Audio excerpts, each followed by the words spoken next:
You are watching Columbus's News Center, your weather authority. Education issues in Ohio hit the national stage as thousands of state education leaders from around the country attend the National Education Association's 150th Annual Representative Assembly in Philadelphia. Now, this year's major focus is going to be the reauthorization of the No Child Left Behind Act. Joining us this morning talking about the issue is President of the Ohio Education Association. That's Mr. Gary Allen. Gary, thanks so much for joining us this morning. Let me ask you a little bit about this. How has the No Child Left Behind Act done? Has it done what the bill authors really hoped that it would?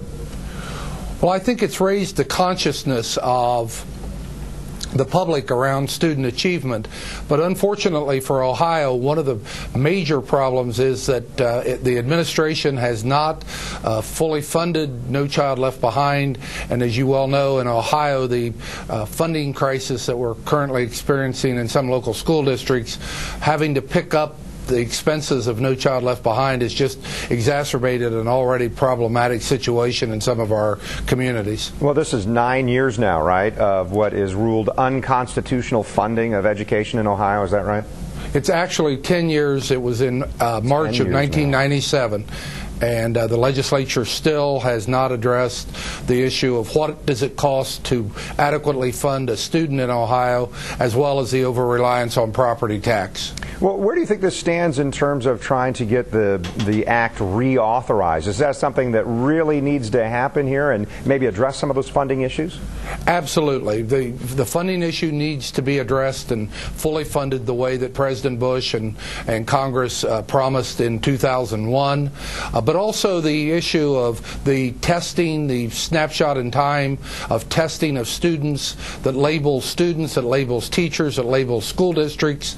And we need to take a look at multiple assessments for our school districts in Ohio and in the nation, rather than just the over-reliance on that one test. Yeah, and it's not a matter of just assessing how students have done. Isn't there an issue of making sure that teacher quality is there? How does that happen?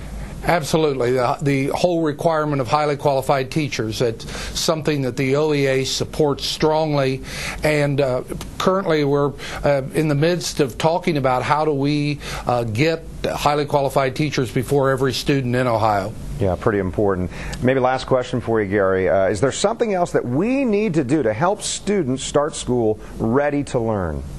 Well, one of the discussions that we've had here in Philadelphia already, and that we're having serious discussions with the Strickland administration, is around early childhood. We believe that if students are going to be prepared to learn when they enter kindergarten, that they have to have a high standard of preschool to prepare them to enter our public schools in the kindergarten level.